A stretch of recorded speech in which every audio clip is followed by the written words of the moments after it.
Laging parang manhid na manhid. Matagal na ako nakaupo. Sakit na siya. Tapos may lumarating na tayo na talagang sobrang masakit.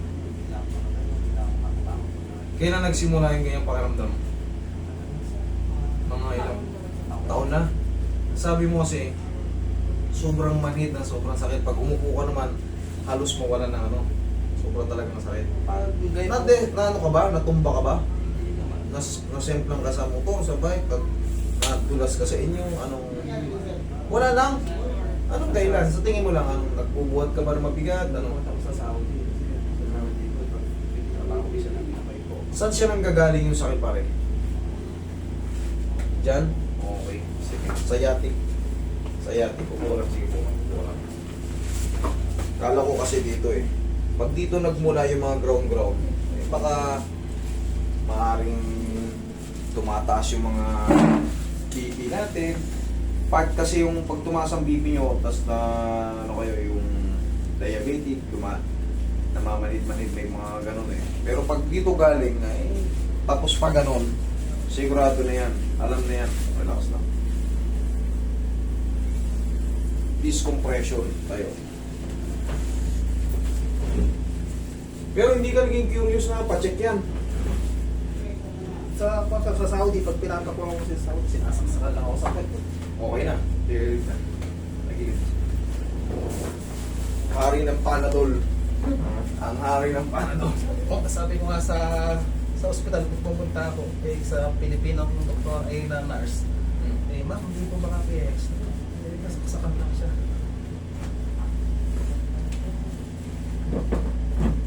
Kabilang side. Dalawa lang yung tinuturo sa atin doon at pinapatake. Panadol at Voltaren. Yun lang. Wala nang iba. Mag-iba na lang kung may fracture ka. Pero kung wala kang fracture, punta ka ron.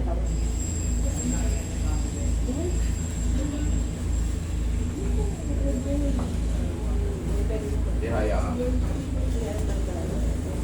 Sa pag halimbawa nakatihaya ako ganyan, tinataas ko yung paa ko, tapos bababa ako. Hinumanag ko sa ganito. Sige.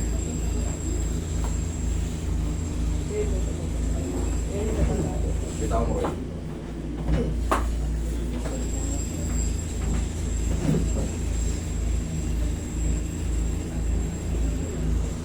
Relax na. Saan kayo sa Saudi? Jeddah. Oh, kapit-bahay pala tayo eh. Saan ka banda? Sa Australia. 1, 2, 3, 2 na ba? Tinibag-tibag na yun dun ah. Yung one, sir, yung sa Babaguhin yun eh. sa balad. Sa balad. Pati dun sa mga industrial ano. Kaya yung mga bahay doon dito na sa Oo. one. Tinibag na eh. Dito naman ako sa airport. Yung King Abdulaziz. Bago ko dumating dun, hindi mo may albay dun sa Madina Road. Yun, sa likod nun, dun ako. Imposibleng hindi mo madaanan yung albay na yun eh. Bago ako pumunta ng airport. Walang ibang albay dun, isa lang. Sa Madina Road.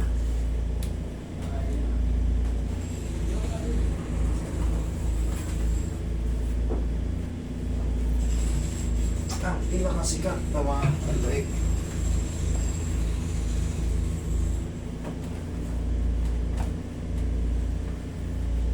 Kamusta na ang Jeddah ngayon? Kakauwi nga lang ng tuloy kahapon, dumiretso na kami dito.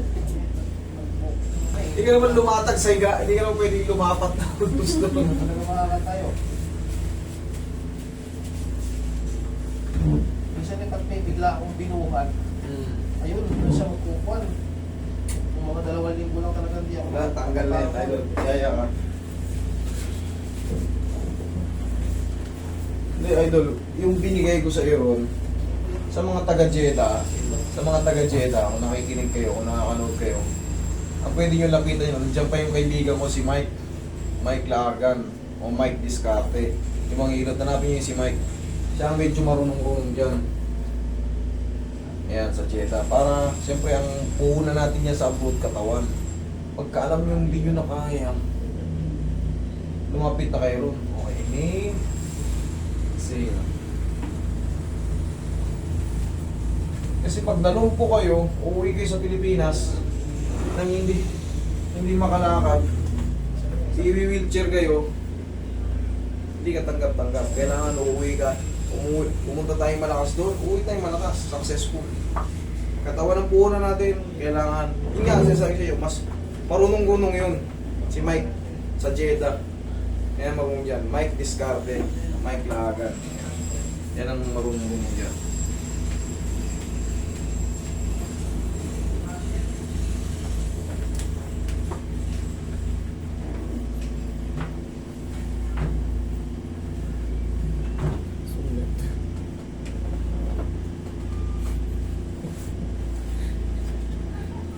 Sulat ng bayot. Oo, ha?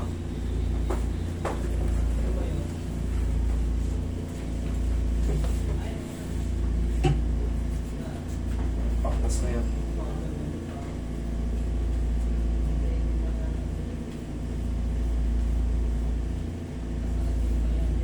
Pag nasa Jeddah ka na, kung ayaw mong maulit yung ganun, pagkagising mo pa lang sa umaga, siyempre, nagbubuhat tayo ron eh. Pagkagising mo pa lang sa umaga, ganun o. Tayo ka. 1, 2, tama. Lakas ang konti. 1, kabila. Kabila. 2, yan lang. Tag-isa lang, yan lang. O, kita mo, pakargan mo yan. O, Hindi dapat mo, sir. Nakaganyan lang ako. ngayon, tingnan mo. O, pati simento, abot mo. Talaga, pero... Okay. Nakalak yun eh. Ay, parang lagi siya naglalabot. Okay, o, mat mo, sige. O.